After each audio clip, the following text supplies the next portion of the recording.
Rumba, et je propose de revenir sur quelques grandes lignes qui retracent la fabuleuse épopée d'un rythme qui fait bouger toute la planète, la rumba du Congo. C'est ici, dans le bassin du Congo, que s'enracinent les rythmes traditionnels qui ont donné naissance à ce qu'on appelle aujourd'hui la rumba. À l'origine, la rumba est une pratique musicale forgée par les anciens esclaves Congo ou encore Yoruba qui avaient été déportés aux Amériques et dans la Caraïbe. Les esclaves congolais qui ont été amenés dans les îles et en Amérique ont apporté avec eux, on dirait même ont emporté avec eux des éléments culturels du terroir qu'ils ont réussi à sauvegarder malgré l'adversité, malgré l'environnement dans lequel ils étaient plongés brutalement. La rumba, Nkumba, le nombril, c'est-à-dire Nkumba, frottement entre les deux nombrils. Donc c'est ça qui fait la rumba. C'est donc Nkumba. En Congo, en Lari, on dit Nkumba. Conçue comme une musique festive, mais aussi de résistance à l'oppression esclavagiste, la rumba est le fruit de nombreux allers-retours entre les Amériques, l'Europe et l'Afrique. Llega a Cuba, parte en un barco a Vigo, va la rumba de nuevo hacia Europa y de nuevo regresa con nuevas posibilidades. Es decir, la raíz africana llega a América, vuelve a África y otra vez vuelve a América, en ese continuo lenguaje de viajes de ida y vuelta. Enrichie de sonorités nouvelles, la rumba est revenue dans le bassin du Congo dans la première moitié du XXe siècle grâce aux échanges maritimes.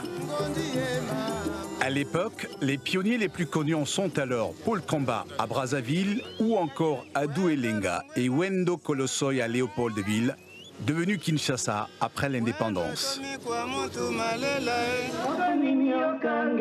Dans les années 50, les grands orchestres succèdent à la génération des pionniers. D'abord l'African Jazz de Joseph Kabasele à Kinshasa. Ensuite, l'Ok Jazz de Franco, toujours à Kinshasa. L'African Jazz et l'Ok Jazz constituaient alors ce qu'on appelle encore aujourd'hui les deux grandes écoles de rumba.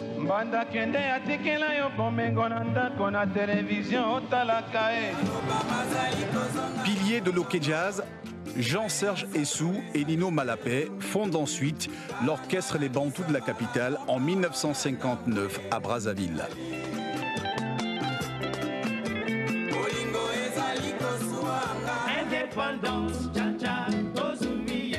En avril 1960, Joseph Kabasele enregistre à Bruxelles Indépendance Tcha-Tcha, un tube qui deviendra l'hymne des indépendances africaines.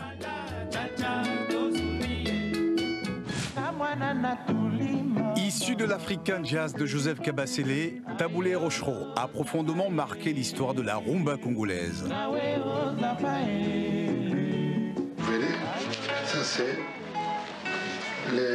la première fois qu'un Africain de peau noire avec son groupe passe à l'Olympia.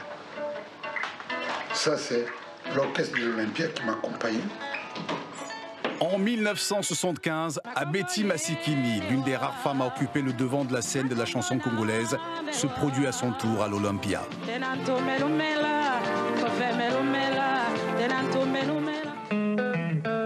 Dans le sillage d'Abeti Masikini et sous l'impulsion de Taboulé Rochereau, des chanteuses comme Pongo Love, Chalamwana ou encore Mbili Abel vont apporter une touche féminine à la rumba congolaise.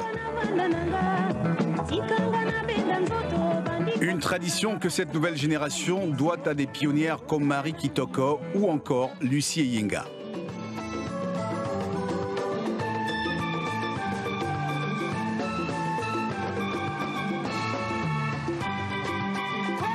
Mpona soki mwasi ayembaka azali ndumba aza mwasi ya kovanda na libala te, mais sikoyo c'est pas le cas.